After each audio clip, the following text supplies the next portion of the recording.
my time inside the NRA's corruption trial in New York, plus an interview with an independent gun store owner who was undecided headed into the Republican New Hampshire primary.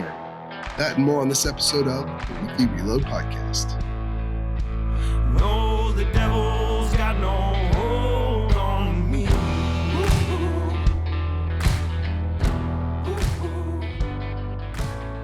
All right, welcome, ladies and gentlemen, to another episode of the Weekly Reload Podcast. I'm your host, Stephen Gutowski. I'm also a CNN contributor and the founder of thereload.com, where you can head over today and check out our membership options. If you want to get all of the most up-to-date information on what's happening with guns in America, you can also, of course, first sign up for our free newsletter. If you haven't already, you'll get one email a week. Keeps things from crowding your inbox. We try to keep that in mind when we send out our newsletters. And of course, if you buy a membership, you'll get access to hundreds of pieces of analysis and stories that you won't find anywhere else. You'll also get this podcast a day early and an opportunity to appear on the show in a member segment. This week, we are talking with a Republican primary voter. We're getting into some of the election season here. We've already gone through two elections. The most recent one, of course, is I'm sure you're all following, was in New Hampshire. And we have a gun store owner from New Hampshire who was profiled by the New York Times recently, and I think has a pretty unique and interesting story. That's Ben from Wicked Weaponry. Welcome to the show. Thank you for joining us. Thank you very much for having me on. And can you just give people a quick background about yourself? Yeah. So I own Wicked Weaponry Firearms. We are right outside of Manchester, New Hampshire, one of the biggest cities in New Hampshire. I've had my business for about 12 years. It'll be 12 years in the spring. We do primarily Cerakote refinishing, and we do AR-15 builds and service. We also do a little bit of Glock work, Smith & Wesson stuff, and some SIG stuff because they're right next door. We have a lot of SIG business as well. We try to keep it pretty simple, but primarily service and general like sales stuff. Yeah, and it's, how do you pronounce your last name? Beauchemin. So Ben Beauchemin of Wicked Weaponry. That's like you got a lot of alliteration going on there. Yeah, there you go. And like I mentioned, you had done an interview with the New York Times in the lead up to the New Hampshire primary because you weren't sure about who you were going to vote for, right? This is which might be surprising to some people, right? Because you're a gun store owner.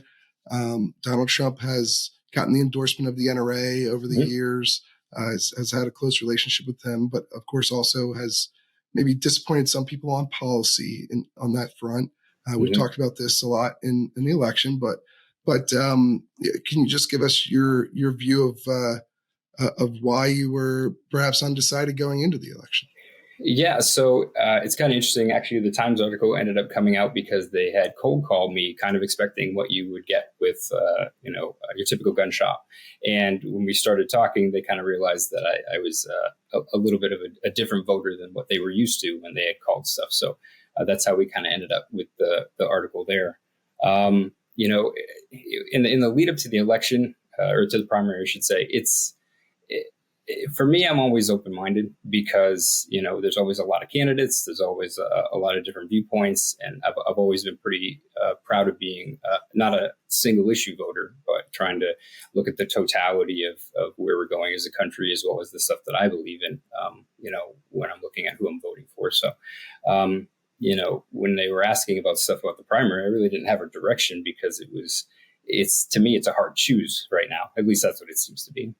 Yeah. And this is, I think, one of the reasons I'm sure that they found you interesting. And one of the reasons I found your interview interesting is because there's, a sort of stereotype about gun voters or about gun owners being gun voters, and that it's the only thing they vote on, and they vote party line every time Republican, and that they're all, basically aligned with Donald Trump at this point. And, we've talked about a lot in the primary how Trump has a number of vulnerabilities on this particular issue from the pro-gun side of it. But those haven't really become much of an issue in the case, or in this primary. And I think it's been pretty fascinating to try and watch. And so, I want to get the view of someone like you, because I think also that you're perhaps emblematic of maybe a new generation of gun owner, a different demographic than normal, somebody who's not necessarily a party line conservative Republican, but also clearly believes in gun rights, including owning AR-15s and things of that nature. Mm. I assume you approve of owning them since you build and sell absolutely. them. So that's why I wanted to have you on. And by the way, excuse my voice to anyone who's noticing this, but I'm getting over a little bit of a cold. But and so take us through your thought process when you were going down to vote as the primary approach. What were your main considerations, and where did guns fall on that scale? Yeah. So, in totality, I mean, the Second Amendment is absolutely one of the most important things to me, but it does not exist in a vacuum.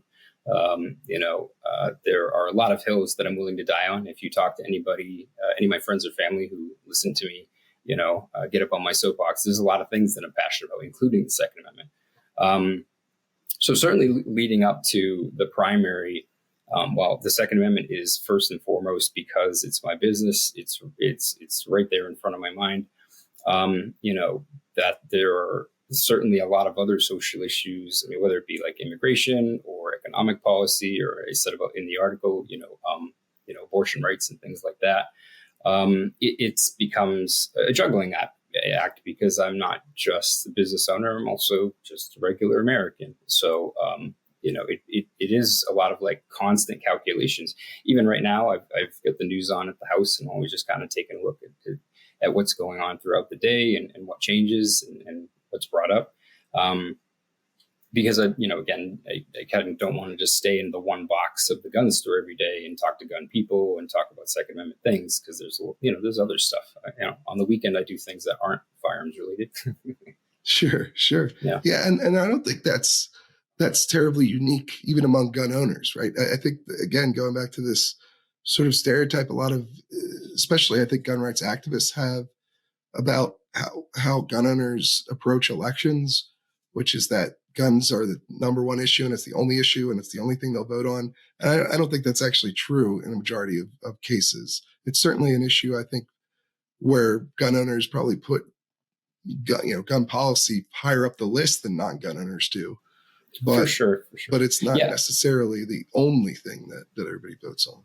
Yeah. And I would tell you that's probably the one thing that I've noticed in the last few weeks is there's been quite a lot of people who have come in and said that they feel the same way in that they're much more nuanced when it comes to their political ideology. Mm-hmm. That's not to say that I don't see the people who are definitely single issue voters and who, I mean, for whatever reason, either it's too difficult or too complex to take the time to get into the other subjects. And it's just really easy to say, I love the Second Amendment. Let's latch on to that. And that's, whoever comes out in the math that says they're the best for it, I'll go that direction. There's certainly those people there. But I think that, when you start talking to people one-on-one, instead of in larger groups, you start to see that there's a lot more subtlety and kind of nuance there for sure. Mm. And so, okay, so maybe guns wasn't your top issue when you went to vote in the New Hampshire primary.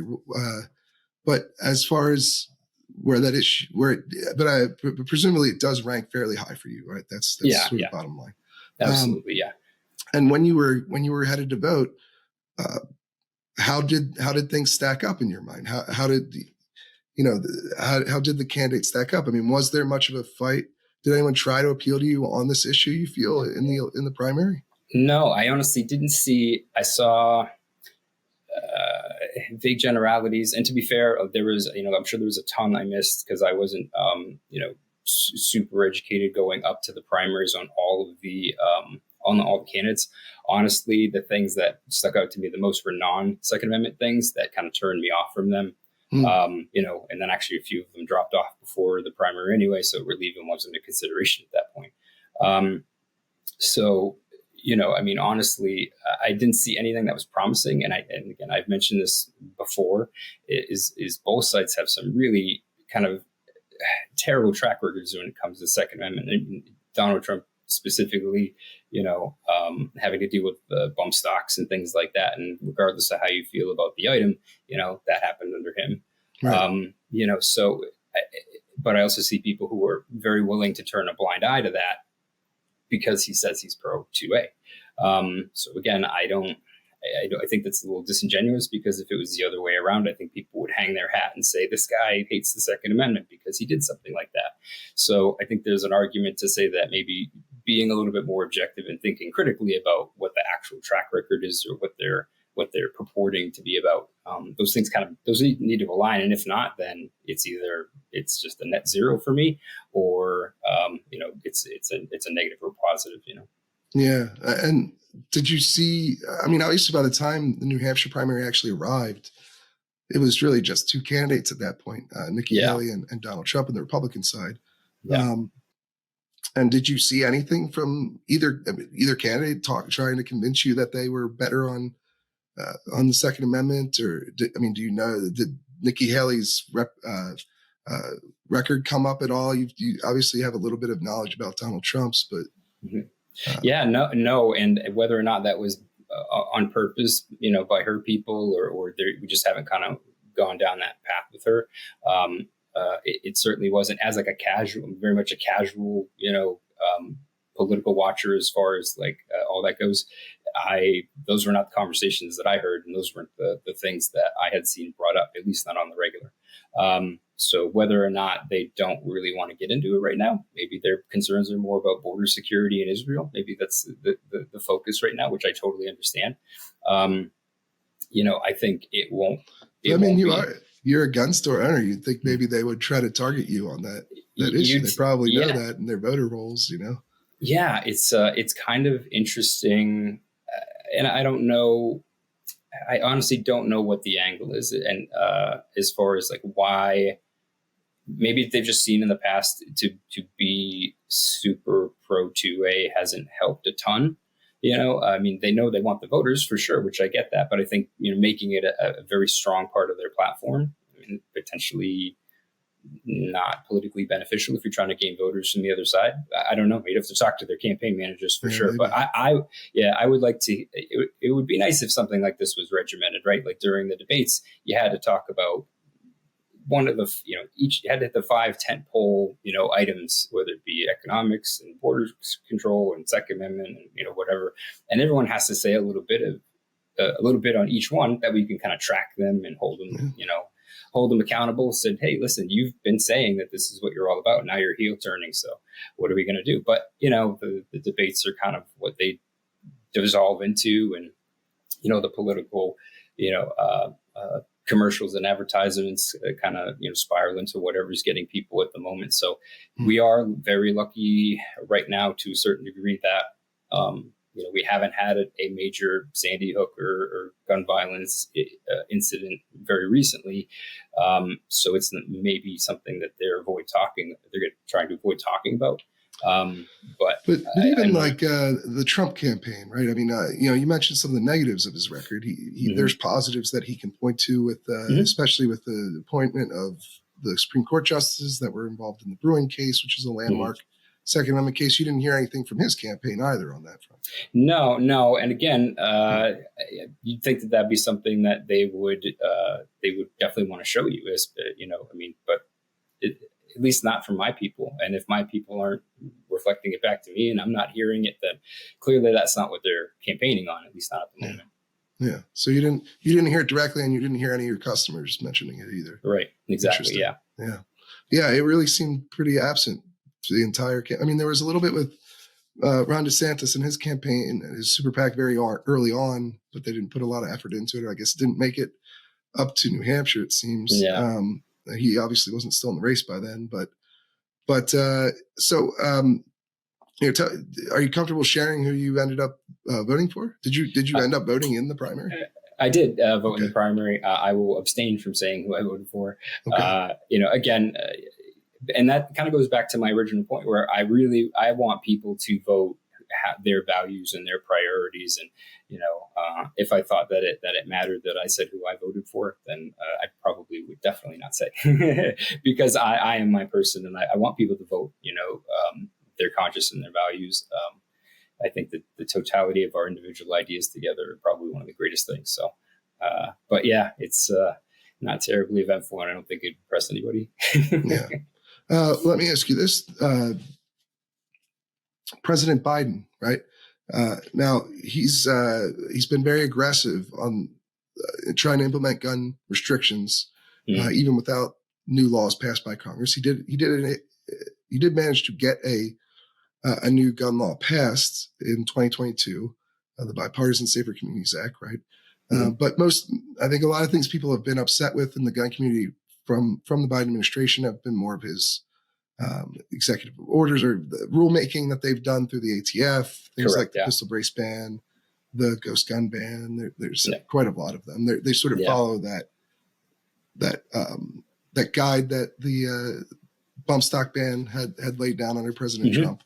Now a lot of them have run into serious trouble in court, but it's been something that has obviously upset a lot of gun rights advocates.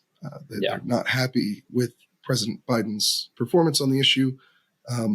Is that how you feel about that particular issue with President Biden as well? Or I mean, decidedly so. I'm not surprised. I mean, President Biden has been very clear from the very beginning, from vice presidency into previous, his feelings on, firearms legislation, regulation. I think my biggest issue is that, well, one, I'm not expecting him to change for sure. And I think that has started to trickle down. We're seeing the ATF stuff with like the brace reclassifications, or however you want to argue that. Right. I think we're going to see a lot more of that. I mean,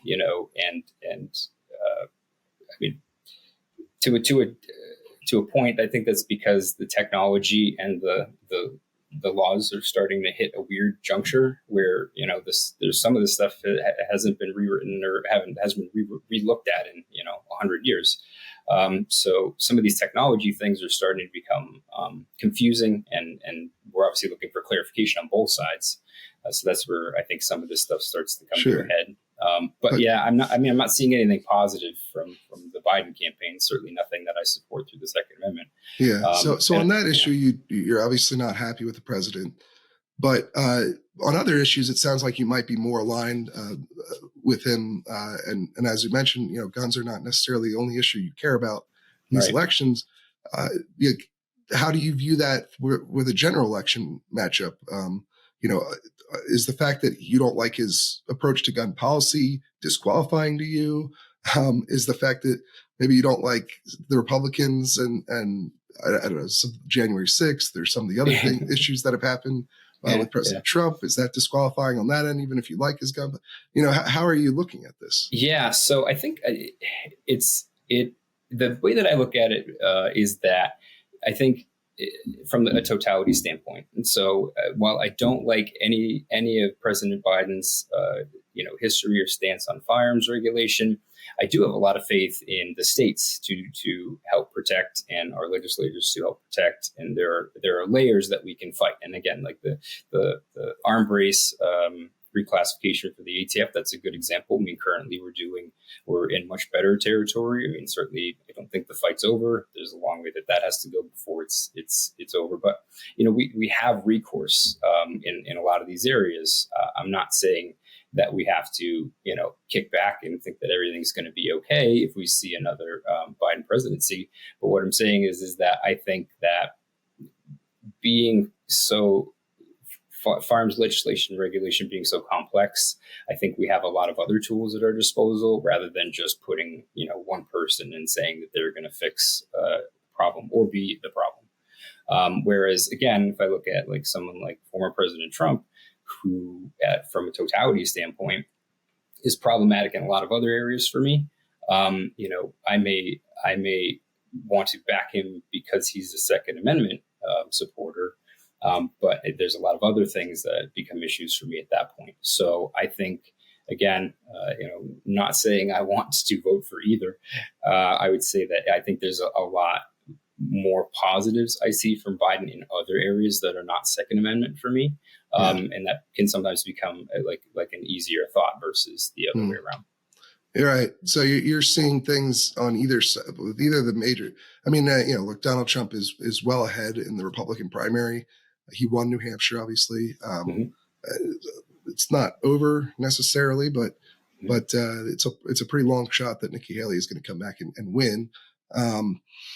So that it seems like we're going to get a rematch of those Yeah. two, and they're more unpopular than the last time they ran against each other. Yeah. And, I think equally so too. yeah. I don't think I've met anybody who has been super thrilled about either candidate, or them potentially going head to head again for sure.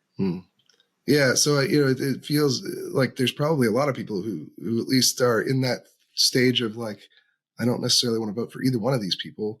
But it sounds like maybe, are you at the point where you find either one completely disqualifying? You wouldn't turn out, or if like, or are you at the moment now where maybe I'm not going to vote in this next election at all? I don't like.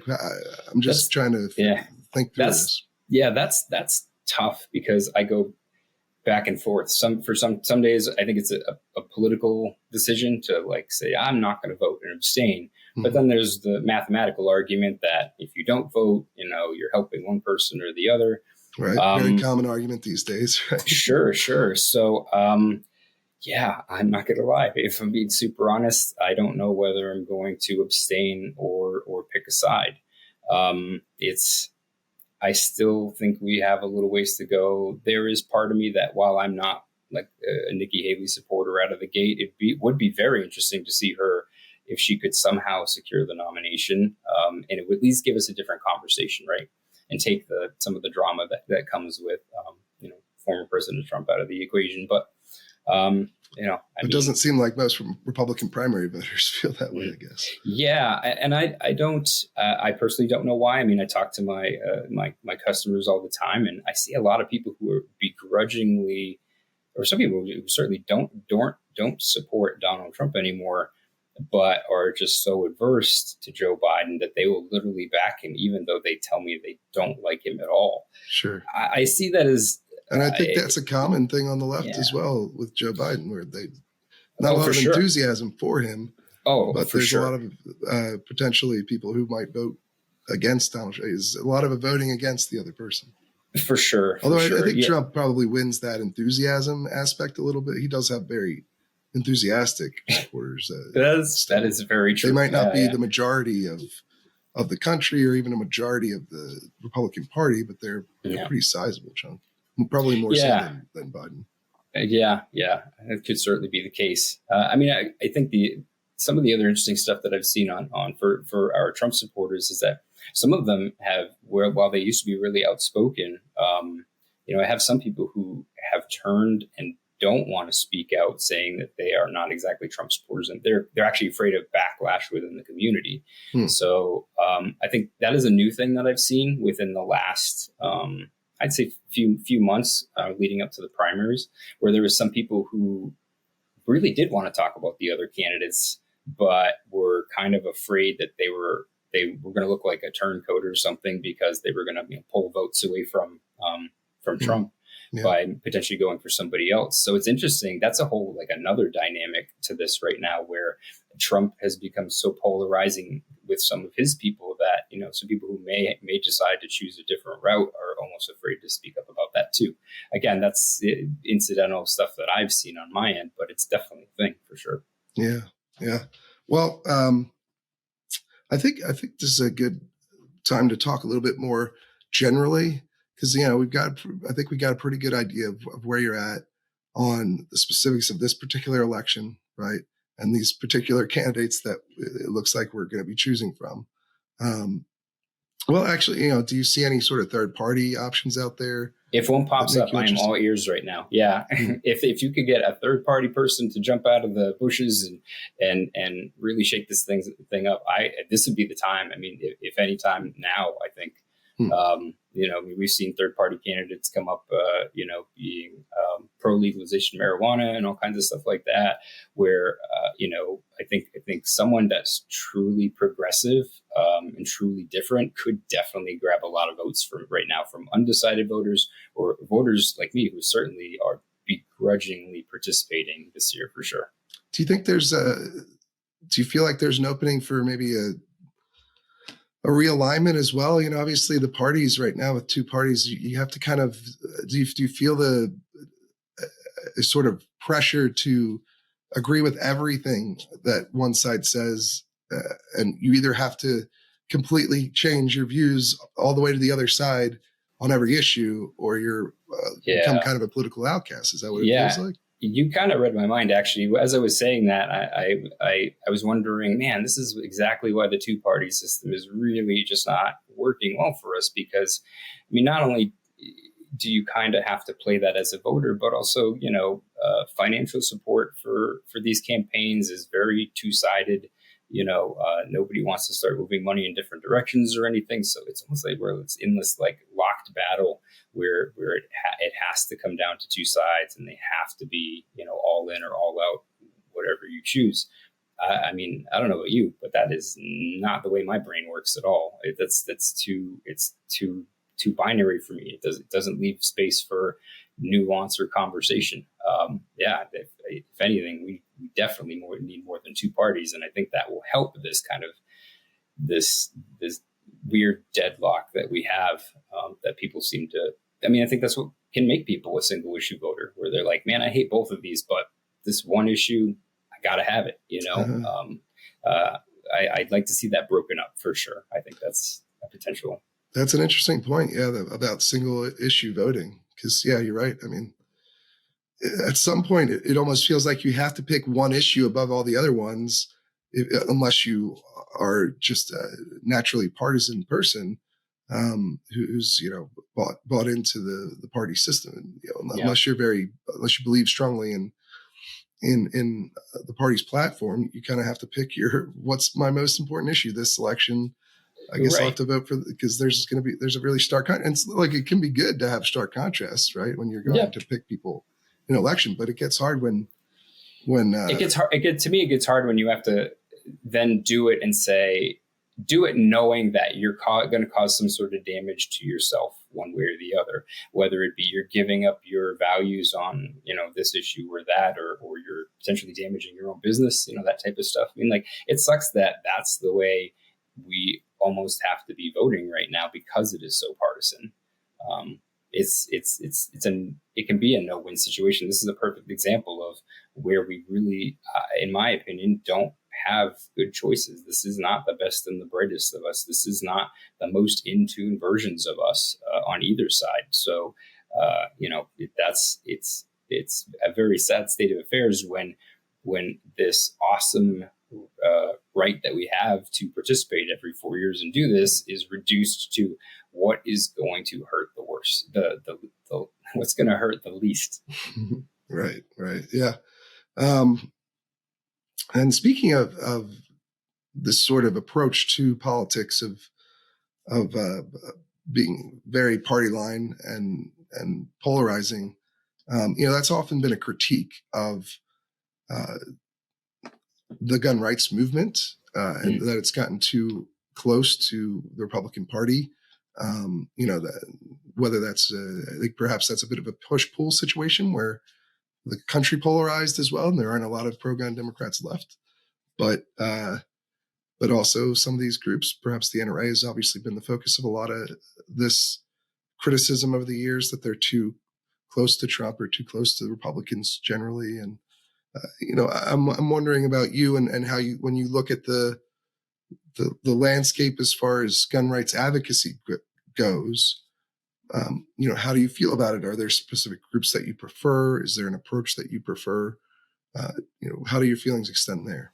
Yeah, so it's interesting again, because within the last few years, decades, I've seen more grassroots groups that I've liked, and again, not ones that I necessarily are major members of or anything, but just kind of watching the landscape. Where for a very long time the NRA was probably the biggest and the baddest that you could find when it came to gun rights. You're seeing a lot of pro Second Amendment groups that are coming up in smaller grassroots ways, and ways that are representative of I think what is the real landscape of the Second Amendment, which is multicultural. You've got like LGBTQ gun rights groups and stuff, and things like that. I would like to see a lot more representative pro-gun groups out there. And I know they are. They just need a bigger platform or more people, and I think we can certainly make some changes that way. I would like to see that. I'd like to see a lot of small gun advocacy groups, many small gun advocacy groups, for a couple of reasons. I think the areas we all live in our Second Amendment, landscape is different. Whether you are living in, Arizona or New Hampshire or Montana, what you're using them for, what types of firearms you're using, that type of stuff. Like, it's all a little bit different, whether you're a competition shooter, things like that. We're using home defense or law enforcement. Like, all of these different groups by themselves need different advocacy groups, in my opinion. And then when you get down to gun owners as an individual, again, we have gun owners of every shape, size, color, and everything else you can think of. And that's what we should see in our gun rights groups, in my opinion, because it should be more about the advocacy for the people and what they want out of the Second Amendment, not necessarily just firearms and firearms technology as inanimate objects. I see. So groups like the Liberal Gun Club or Pink Pistols or the National African American Gun Association, these sorts of groups that focus on a specific community and trying to represent their needs and views inside of the larger gun owning community. That's an approach that appeals to you, that you want to see more of. Oh, absolutely. I love to see it. My big one sentence piece on that is the Second Amendment is for all Americans. And so I want to see all Americans in the Second Amendment. And so I love seeing groups like that kind of break that stereotype of what people think a gun owner is, because I think that's a way to bridge the gap and kind of reach people who, think that it's just you and I, which maybe we're not helping that image right now, but but that's the truth is those people are out there. And I want to see more of them, again, I think it does nothing but help our cause. Okay. And so, do you still see value in large national groups like the NRA or some of these other alternatives that do take more of a national focus on the For issue? sure. Because again, there is always that chance that voices can be drowned out. I think that it is, especially for something as important as the Second Amendment, I think it is important to have like national groups for that.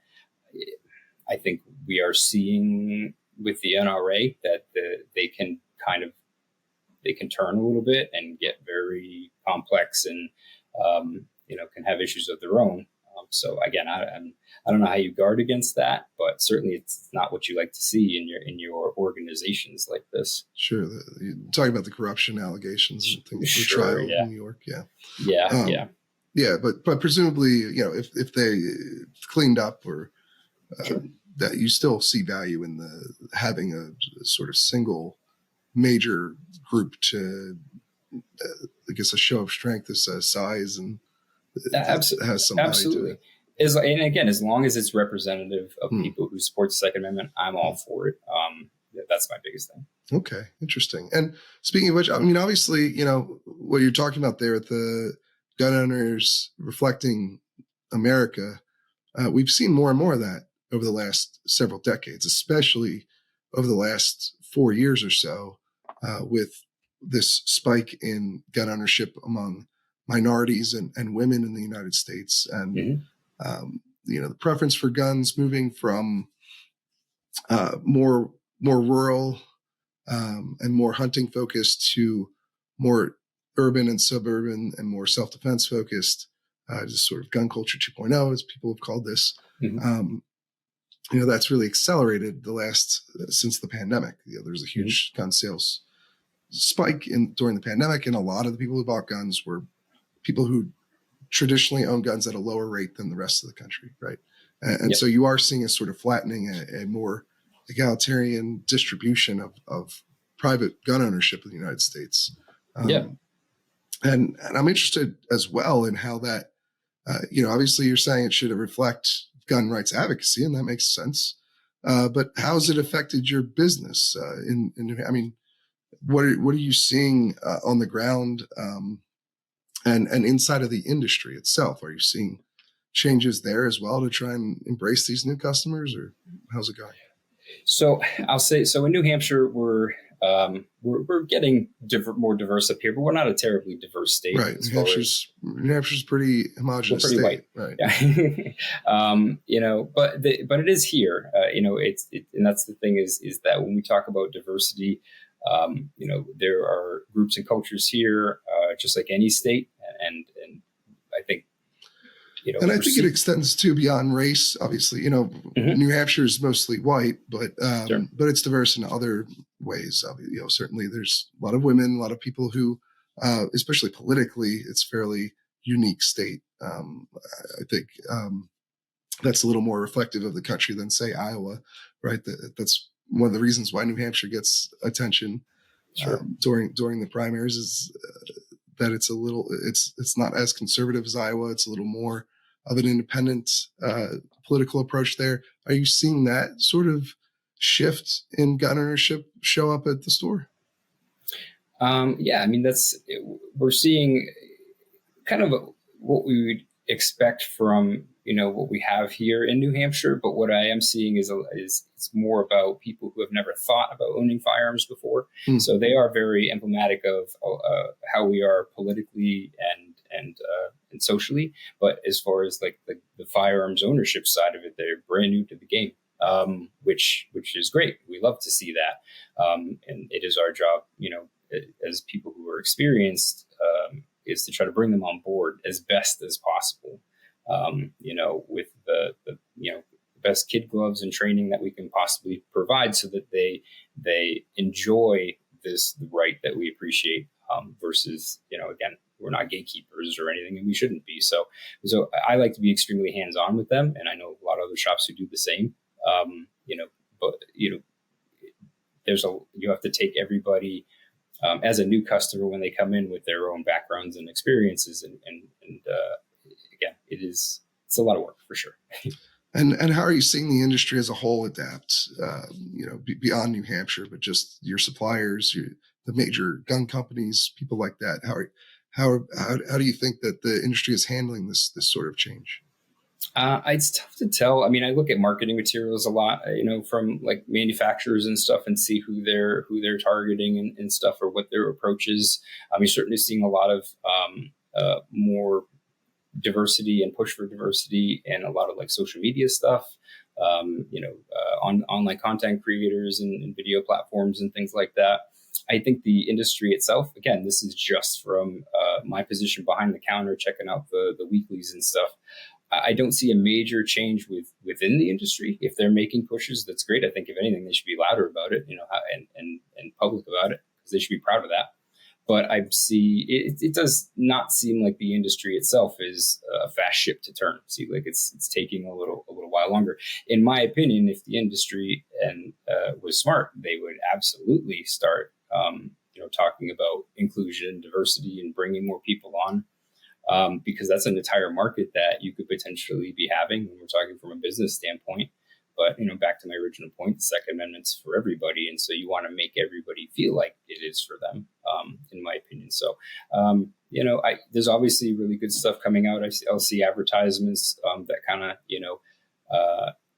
maybe strike when I see them, like, oh, wow, that was a really good way they did that. It wasn't the typical, guy looking like me in the shadows, like preparing for the break-in or something like that. It was a great range photo with a really awesome family, and I that's the type of stuff that I would like to see, because I think it softens our image as a community, a gun community, and maybe would make somebody say, well, it doesn't look like such a scary thing or such a dangerous thing. Maybe I want to look into it. I think that the industry has touted some of the, especially for female shooters, some of the, I guess, maturing in that market, where you've seen efforts go from just sort of painting guns girly colors to actually redesigning guns to work for female frame a little bit better. Things like the Smith & Wesson EZ, I think, is pointed to a lot in that situation. Or I think Walther put out a line, a modified version of their latest handgun that's a little more comfortable for smaller hands. Now, that's obviously some of this stuff, there's not going to be a huge difference between men and women. when it comes to firearms design, but there are some things that it seems you can do that will improve women generally, their use of the guns. How much of that are you seeing in the industry? Do you want to see more of that? What kind of approaches are you looking for beyond marketing? So I love, that's actually a good thing you brought up, because I love how we're getting away from, just trying to sell a female shooter a pink pistol. And as someone who paints guns for a living, that's perfyperfectly fine with me. Yeah, because nothing wrong with the pink gun. Because I got plenty of female shooters who absolutely hate pink, and I got some male shooters who want their stuff Tiffany blue. So it's not a gender color specific thing for me, but I like to see that, again, this less binary thinking about what we should be. How do we market to women? I don't know, give them something pink. it's such an old way of doing things. So when I see stuff like the technology changes about like easy to rack slides or slimmer grips, I got small hands as a guy, so I love that stuff too. It's not necessarily it's good for everybody. It's not it's not just good for women. If it's easier to rack a slide, that's good for anybody. But it's obviously something that's maybe a bit more designed to address concerns that a lot of female shooters have, especially beginner shooters. Yeah. Oh, yeah, absolutely. And so, again, like I said, I think it's good to address those from a technology standpoint. But not only that, the side effects to that are we get better and cooler guns with a lot more options too that we all benefit from. So I love that. Even when it comes to like AR pistols and things like that, that's a great market for female shooters. Or smaller framed people who are trying to get into ARs, but maybe it's a little awkward from the beginning. So that's again another one of those reasons why we like that as an option out there as well. So technology, marketing certainly one, because I think image is a huge problem that we can have from time to time. But also from a technology standpoint, we're making things much more comfortable and usable, modular. That's one of the reasons why the AR platform is so popular. It's not because it's the biggest or the baddest gun. It's because it is the most modular, customizable unit you can have out there. And it's technology that's hard to beat.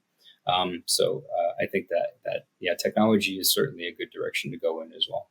Yeah, absolutely. All right. Well, look, we really appreciate you coming on and giving us your point of view.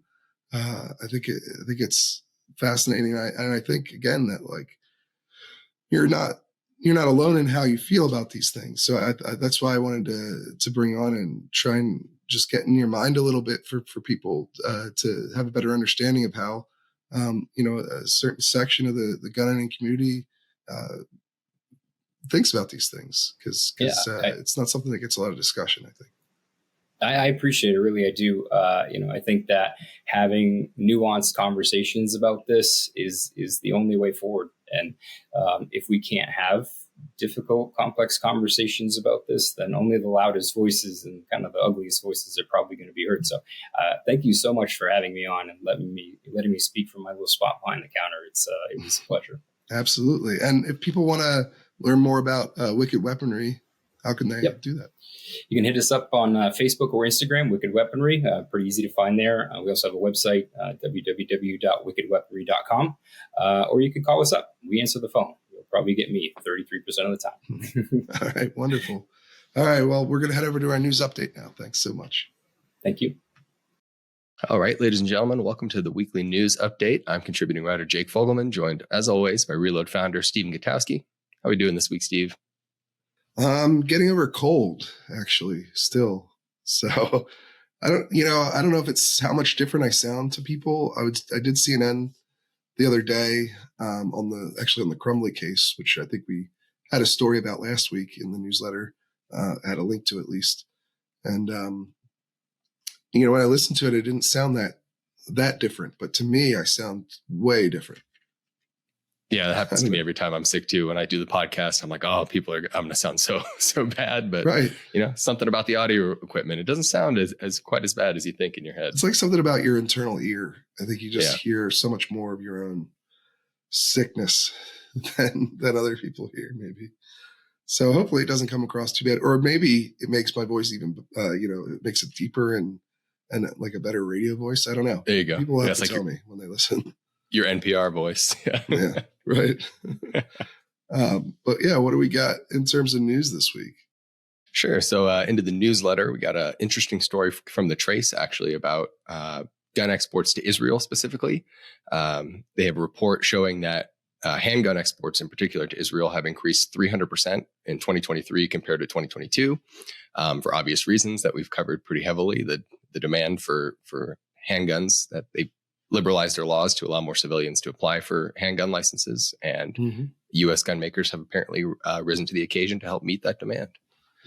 Yeah, and this goes right to the heart of what we've been reporting on the export licensing ban or pause that the Biden administration has put in place, and the draft proposal to replace it, which we published right at the Reload a little while back, that would directly affect Israel on the kind of guns that could be exported there by American companies. So, here's why some of that really matters, especially given the ongoing fight between Israel and Hamas. And so, I think that's important news to highlight there. Yeah, it provides good context for why this stuff really matters.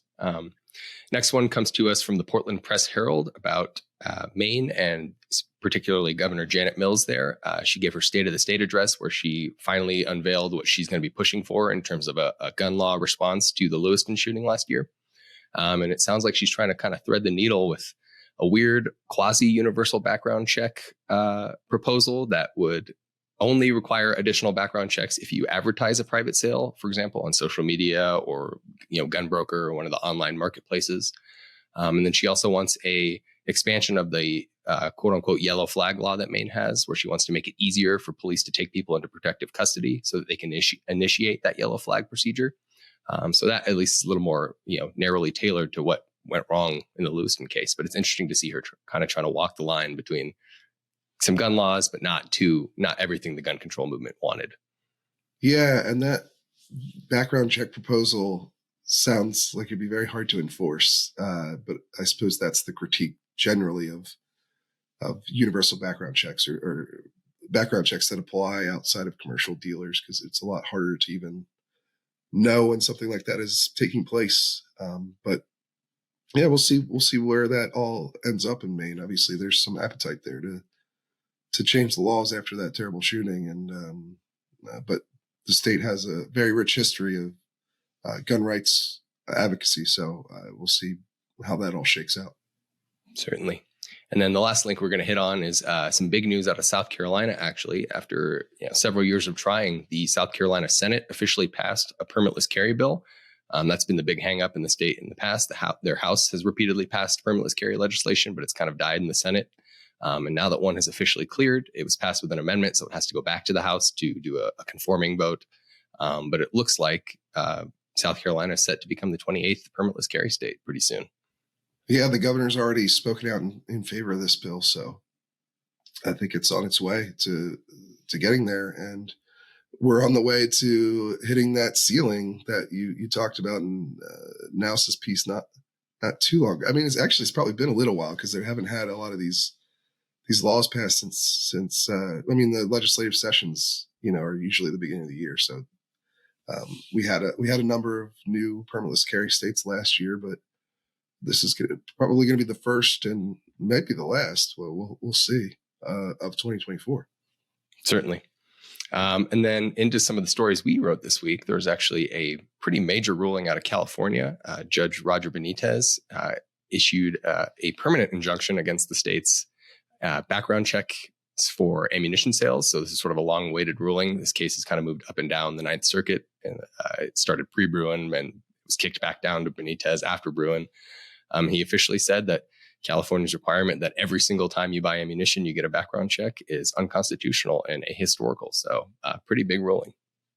Yeah, certainly. I mean, this is another California first. They were the first ones to try and implement a background system. A background check system for ammunition purchases that's sort of redundant on top of the background checks system for gun purchases. But apparently not a historical basis when you're passing a novel concept. It's not exactly the shocking outcome, but, especially given Judge Benitez's judicial history and some of the rulings he's put down in the past. But I will say there is an interesting tidbit in there from Benitez where he talks about the initial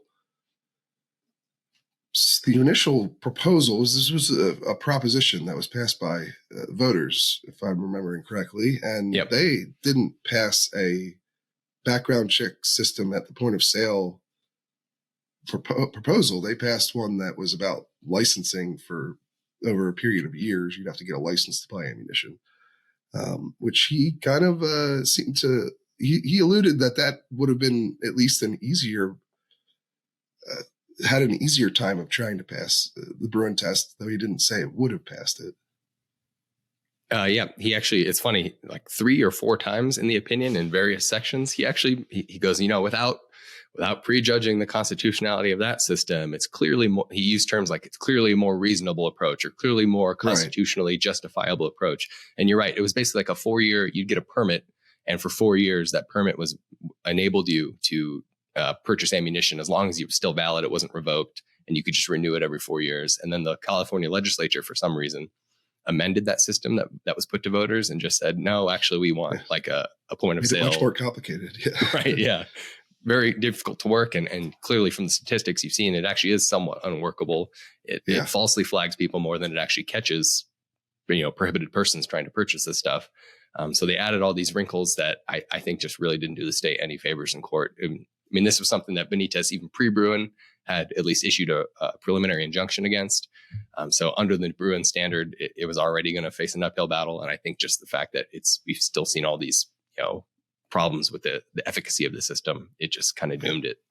And this is a permanent injunction as well. This is the ruling on the merits. So it's there isn't another step in that sense. Now, obviously, the Attorney General's already announced he's appealing this decision. And we'll see what the Ninth Circuit ends up doing with this. They're notoriously hostile to pro-gun rulings. Right. So who knows what's going to happen from here. But at the moment, the system is unconstitutional and cannot be enforced because he didn't issue a stay either. And you've already seen sort of like a Freedom Week type scenario going on right now, because another component of this ruling was California had rules around out-of-state ammunition purchases. So the only way you could get ammunition from an out-of-state seller in California was like a gun purchase online. They would have to ship that ammunition to an FFL in-state, and then you'd have to go do the background check in-state. Well, since that's all enjoined now, you've seen dozens of ammunition sellers say, okay, we can now ship ammunition to you California purchasers. We're going to follow this injunction. And so it's sort of a Freedom Week type scenario for, however long it lasts until perhaps the Ninth Circuit steps in. But Ammo Week. Yeah.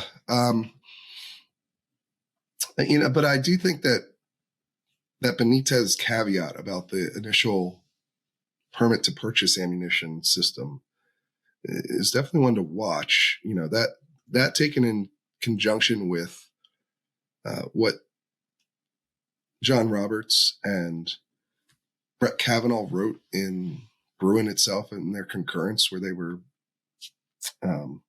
more accepting of a shall issue concealed carry permitting system being constitutional, gives you some indication that there might be room in the Supreme Court's Second Amendment jurisprudence, even among one of its strongest supporters at the lower courts in Roger Benitez, for some sort of for permitting of some sort.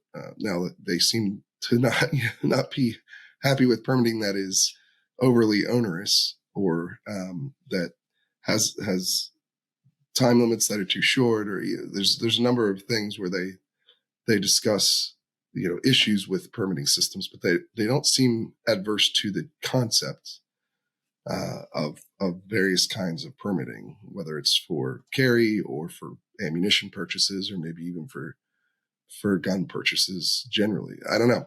That's definitely something to watch, though, I think. Yeah, I think that's absolutely right. And it's funny that concurrence actually came up during this trial. Benitez talks about, I guess, A.G. Bonta tried to defend the state's background check system on the basis of that concurrence, because they said, well, they blessed shall issue permitting that has background checks requirements before people can carry. And so why is this different? And the fact that this California background check system had so many faults and wasn't working very well, Benitez likened that to the caveat where it says nothing shall rule out challenges where, for example, lengthy wait times, exorbitant fees, undermine permits. And that's why he said this was, problematic. But like you said, perhaps a permitting system where you don't have to worry about, messed up background checks every time you try to purchase ammunition, it might very well pass muster with some of these judges. So more of a good faith system, perhaps. Right. Yeah, exactly. Like that's something that a lot of gun rights advocates always are upset about with a lot of these kinds of proposals. It's like maybe at the base level, it's not an unreasonable thing, but oftentimes they're used in ways that are just objectively meant to try and keep people from being able to buy guns and ammunition. Sort of like the handgun safety roster in California is a really good example of that, right? Like maybe there's some use to keeping guns that are mechanically deficient or something like that off the market. But when you're adding things like the microstamping requirement in, which is a theoretical technology that no one has ever implemented in an actual production gun, the goal is pretty clearly not to just keep malfunctioning guns from getting into the commercial market. It's just to keep people from buying newer models of guns. Anyway, we will keep an eye on that for sure. And I would expect, honestly, I would expect a stay to be issued at some point in the near future by an appeals court panel, but we'll see. We had that whole whiplash situation with the gun carry restrictions, their Broom response bill. So it's not quite completely predictable what might happen at the next step here, but we will keep you guys updated. Certainly. Yeah. They're fighting for it in court right now. So we should have a decision relatively soon. And then the final topic we're going to talk about today is actually where you just were this week. You spent a few days actually at the NRA's corruption trial in New York, actually getting to witness Wayne LaPierre on the stand.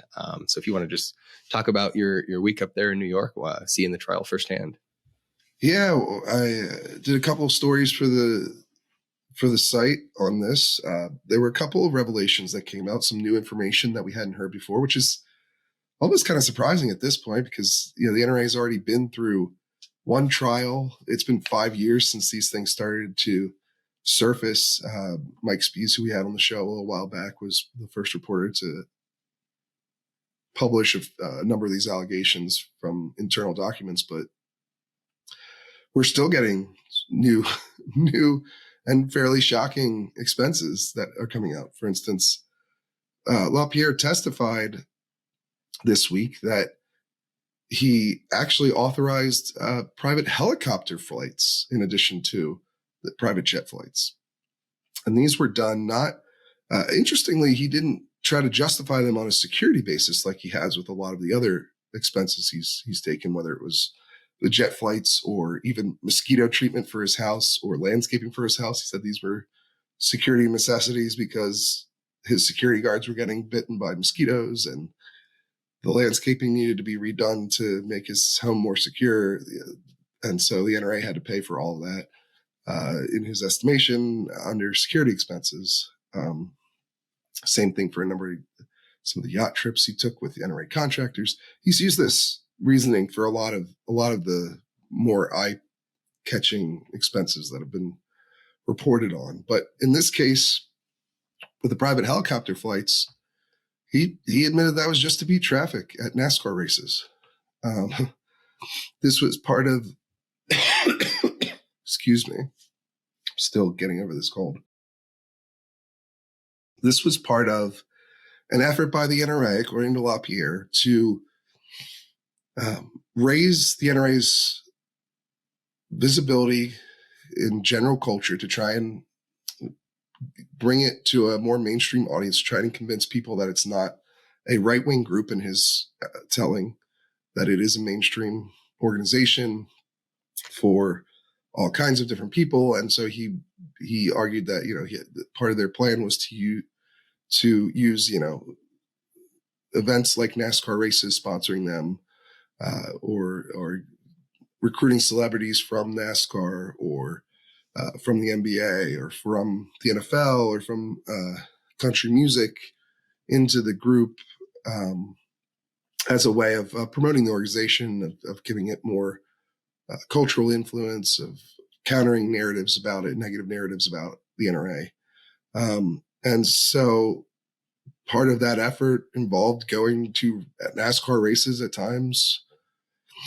And I guess to avoid the traffic that comes along with going to a big NASCAR race, instead of sitting in traffic, they had Wayne LaPierre and other NRA employees flown there on private helicopters, which is a pretty remarkable thing.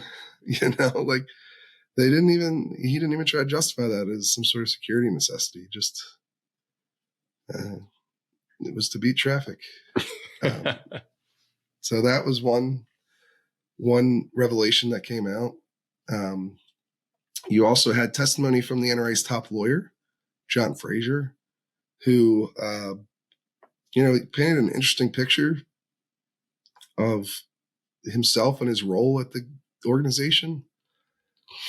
He had worked for the NRA for a while in a non-legal role before he became a lawyer.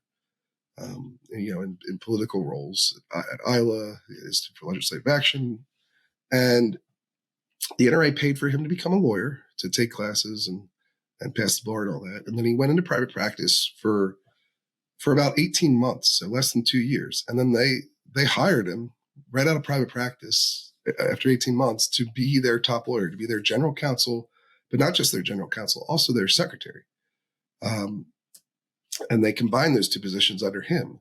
And these are, the top legal positions at the organization. And he had, not only did he only have 18 months in private practice before this, but he also said, he testified in court that he had no experience in either of those roles at all before he was hired to take them on.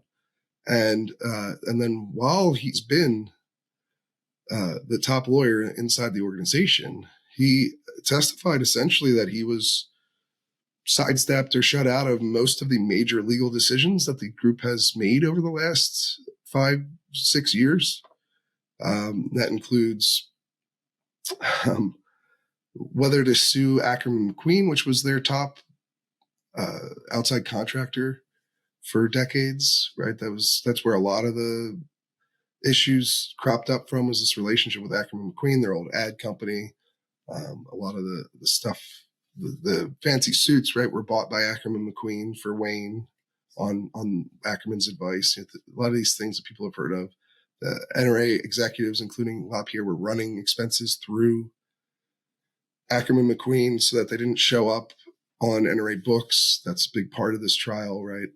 But so there was a big legal fight between the NRA and Ackerman once some of these things started coming out into public view, and there was an awareness that the Attorney General in New York was going to start investigating them. They started sort of blaming each other for the situation, right? And they ended up going to court and suing each other, and there were countersuits. But Fraser's role was apparently, he was not involved in the decision to sue Ackerman, which was a case that they lost and had to pay Ackerman. I believe it was 8 figures, $10 to $15 million, something in that range.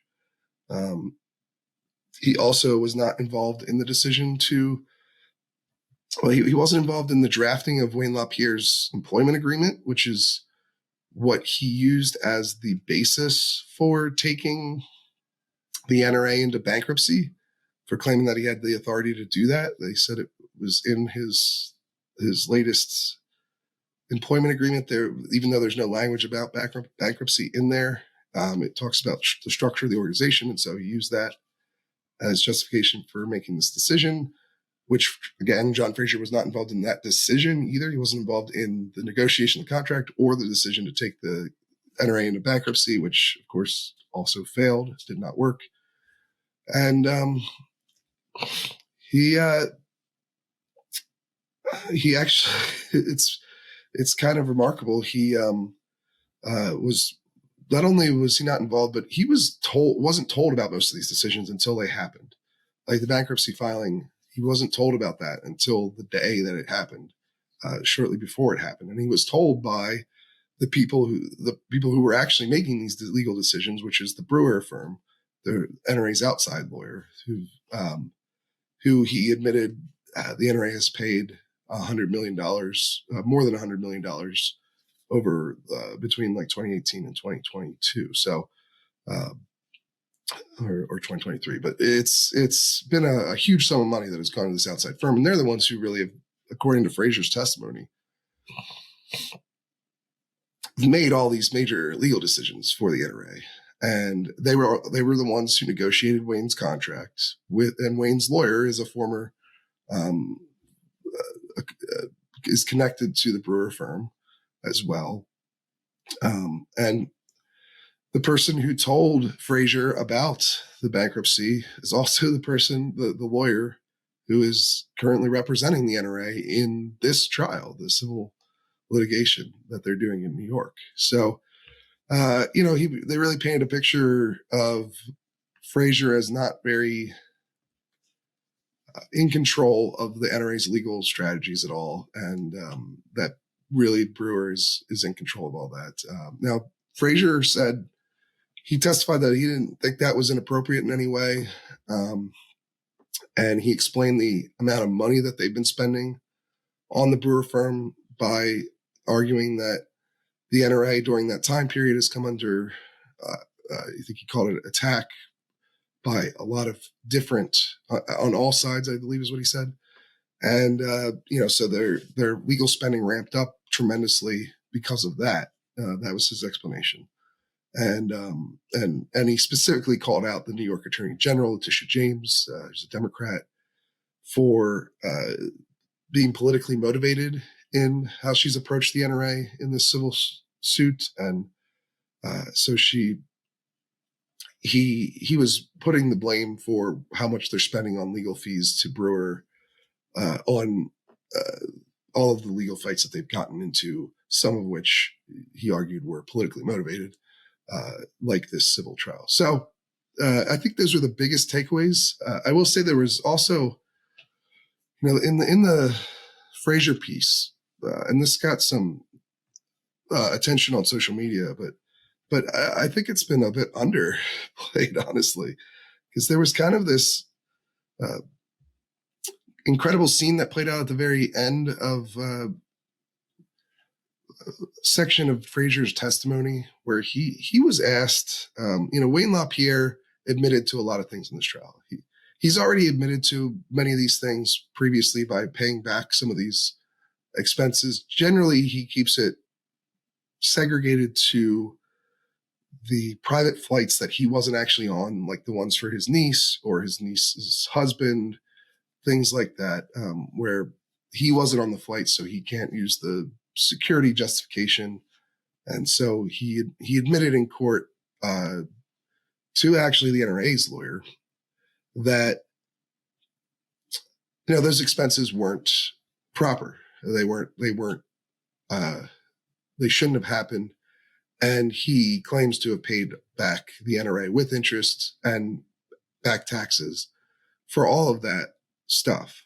Now, of course, this has been the NRA defense for a while, and LaPierre has admitted this for quite a while. So it wasn't necessarily new, but it was something that happened in court. And so on the basis of that, and he admitted to not filing disclosures for things like trips and meals and yacht rides that he and his wife took with David McKenzie, who was an NRA contractor, the guy who owns the yacht that has been talked about a lot with Wayne LaPierre. The yacht that he was riding on is a guy who's been paid by the NRA 9 figures over the last decade through various different companies that they contract with.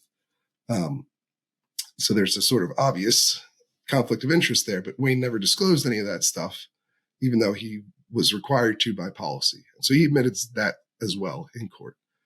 And so Fraser's asked about this at the end of, before they break for lunch in one of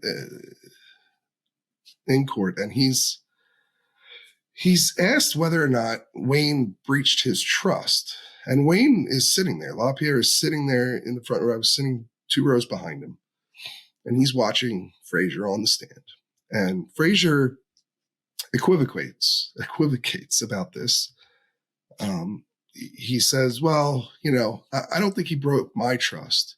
He was always sort of straight with me, and he would be honest about the issues that happened and wanted to rectify them. And that was how he approached this question of whether or not Wayne breached his trust when he didn't disclose, for instance, those conflicts of interest. And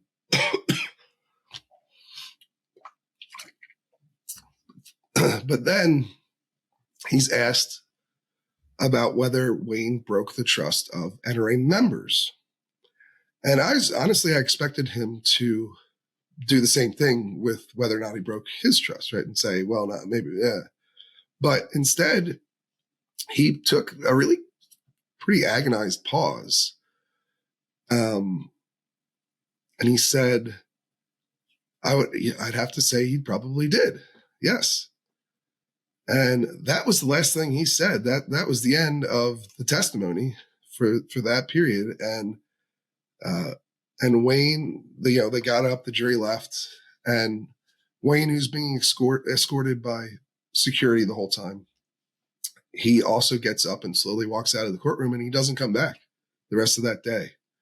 And that was the last day that Wayne was executive vice president. So that right there, where the NRA general counsel says in court with Wayne watching that he broke the trust of NRA members, is the last thing that Wayne LaPierre did as NRA executive vice president, which is pretty remarkable. It is remarkable. When I read your piece, that's what struck me too. Is like, what a moment after this whole ongoing saga over the last few years about, all these folks that are involved in this circles coming to his defense. And there's always these justifications, security reasons, community outreach, blah, blah, blah, blah. And to have that be the final moment in the Wayne LaPierre saga, at least associated with the NRA officially, I think was quite a moment for sure. Yeah. I mean, he had been EVP since 1991, I think it was. Yeah. So it's been a very long time. And that was his last official act, was watching this testimony before he left. I highly doubt he went and did any official NRA business after that. And so it's a pretty stark scene, the setting of his time at the NRA. And I thought that was a pretty remarkable thing, and he slowly walked out. He kind of looked pretty sad. I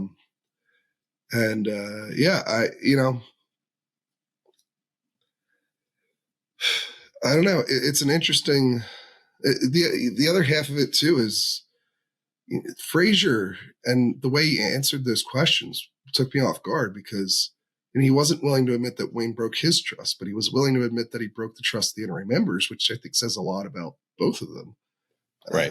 How do you, as the general counsel of the NRA, the person who's supposed to be looking out for the members, you don't feel like Wayne violated your trust, but he violated the members' trust? Like, why do you have that disconnect between yourself and the members? That's not good, right? Right. And then, the other half of it too, that made it a kind of maybe a little bit sadder, is that courtroom was half empty. There was not much attention being paid to this. It's not like Wayne has a bunch of supporters rallying outside the courthouse. That didn't happen. Or even in the courtroom watching with him. You had very few people outside of reporters, and even reporters, not that many, maybe half a dozen. And so this is all kind of, it's all kind of going down. The ship is going down, and nobody is paying much attention to it, which is pretty remarkable. This is probably the most consequential civil case, at least in the gun rights movement history, because this is the largest group and most powerful group that there's been in the gun rights movement. And it's on the verge of having its face and its leader for the past 30 years forced to pay it back for stealing from it, basically. And also potentially having a court appointed overseer put in place to run it, because the people who are responsible for running it did a terrible job, basically, right? They either inappropriately took money from it, stole from it, basically, or they allowed it to happen, or they were so negligent in oversight that they didn't even notice it happening. That's what the bottom line is with a lot of this stuff. Right. And, whatever you think about the NRA and its strategies, and I talked about this in a members piece, some of this does come down to like, you might not think that Wayne spending a bunch of money to recruit Dean Cain or Montel Williams, these were some of the celebrities that he brought up in court as success cases for some of these extravagant events that they would hold in the Bahamas or whatever. You might not think that's worth spending NRA money on, but that's a different calculation than it was actually improper. Right. Right. And so that's one thing to keep an eye on and keep in mind in this case, is like a lot of these expenses are not justifiable. And a number of them, the NRA's defense has always been to admit that that's true for some of these things. Now, they obviously have a big disagreement with the New York Attorney General on how many of the expenses were not justifiable. Wayne is still trying to say that his mosquito treatments were justifiable business expenses because they helped his security guards, which he needed security all the time because he had death threats and so forth. And that's how he justifies a lot of the stuff he did. He didn't pay back all of the private flights, just the ones that he wasn't physically on for his family members, right? Because it's much harder. There's really no defending that, right? And so he's not trying to, but he is trying to defend the other things. And I would say that some of them are an easier case to make that they were inappropriate than others. That's where you're going to see some of these things are a matter of, well, is this just bad management? Or even sometimes, maybe this was worth it. I don't know. Did like the safaris that Wayne went on, where he filmed an episode of Under Wild Skies, but that was elephant hunting, right? This came out a while back, video of it. They never released it because, it didn't make Wayne look very good.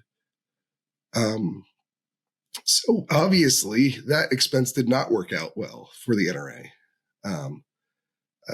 But you still could argue that it could have worked out well if they, right. The hunt had turned out better or something like that. They're trying to appeal to hunters.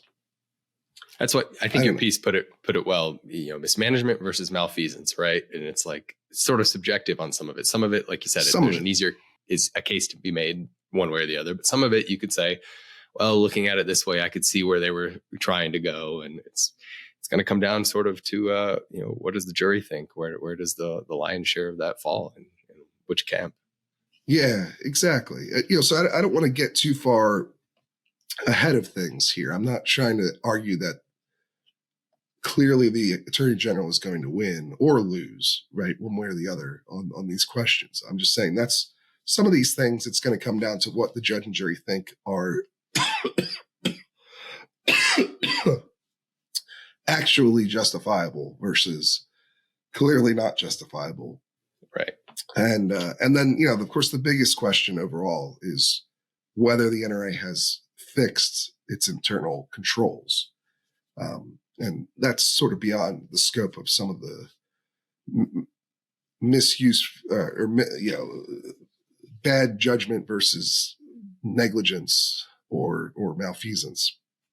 That goes into like the structure of the organization, the people who are still there, whether they're still subverting in the internal controls or not. And that'll probably be the bigger question. But yeah, a lot of it is going to come down to like some sort of micromanaging of the NRA's expenses, because that's what, that's what the whole case is about. Like these expenses are outrageous. Can they possibly be justified as business expenses? Maybe some of them can. It's not insane to think that filming some hunting series, some safari hunts, could have been beneficial to the NRA's image as a representative of hunters. Now, what they actually filmed apparently is so embarrassing that they had to can the whole concept. But is the general concept bad? Maybe not. Is recruiting celebrities, paying, hosting expensive events to do that? Can you justify all that business expense? Maybe not. That's where you get into some of this stuff. But I think the broader picture is still like they've already admitted to a lot of the to some of the malfeasance. Then this has been their legal strategy all along. Like, you can't deny all of it. So they admit to some, claim that they've reformed, and hope for basically leniency from the judge. And I will say in my time in the court, I didn't see a big deviation from that. There may have been these dramatic moments like Wayne's, final hours as the head of the NRA and that testimony that he sat through, but they all still seemed in line with that general approach. I didn't think the NRA took much harsher tone towards Wayne than they already had before. He had already paid back hundreds of thousands of dollars worth of expenses. And I didn't see them go after him for stuff beyond what he already admitted to. In fact, the questioning where he admits to, there was a whole line of questioning where he's admitting that the idea of paying for his niece's private flights is not appropriate. That came from the NRA, but it all felt pretty like they were on the same page the whole time for that. So, there have been some talk before the trial started that the NRA was going much harder after Wayne than maybe people thought they would, or after the other individual defendants. But I don't know that I've seen much of that. It still seems like the same basic game plan, which is, admit to some wrongdoing, claim reform, and hope for leniency. And we'll have to see whether or not that pays off in the end. That's what's still an open question as we head into the second half of the trial. The Attorney General was supposed to wrap up her part of the trial last week. Obviously this show is coming out Sunday for members, right, as always, and Monday for everybody else. But so she was supposed to wrap up her half, but it looks like that's going to drag into Monday, and she'll be done then, and then you go into the defense case, and I'm hoping to get back up there again. There should be probably another couple weeks of this trial before it's all over. But as it sits now, I don't think the basic structure has changed. We've seen a couple new revelations like the ones we talked about, but I don't see a huge shift in the NRA's strategy or Wayne's strategy or so forth. It's just I was a little bit surprised by some of the things that happened and some of the stuff that was said and some of the new revelations. But I would say overall, it's still the same basic case going forward here. Yeah, certainly. But you got any fun plans this weekend, by the way? Well, it kind of depends. We're getting some reports of a potential snow apocalypse down here in Denver, potentially a foot of snow overnight. Wow. So if that's Are you the going to case, go up to the mountain or something? No, I don't think so. Probably just be snowed in downtown if that's the case. But if not, maybe try to go shoot. Or I got a buddy whose birthday it is, so maybe I'll go try to grab dinner with him. But other than that, nothing big planned. Nice, yeah. You should try to head up to the mountain and get the fresh powder. That's always the best stuff. As a lifelong Coloradan, I actually don't ski or snowboard, so I'm kind of really? an outlier in that regard. Yeah. You're like missing out on half the point of living there. Yeah. Well, I grew up playing ice hockey, so hockey season was always right when all the skiing and snowboarding was good. So okay, sports instead of hitting the mountains, and then I just never picked it up as an adult. Snow's not as good for hockey. No, that's right. I mean, it can be fun in the Winter Classic, but you get too much of it, so you can't skate anymore. That's right. No, that's cool. Well, I'm probably going to go up to the mountain. My birthday is coming up, and it's on the 10th.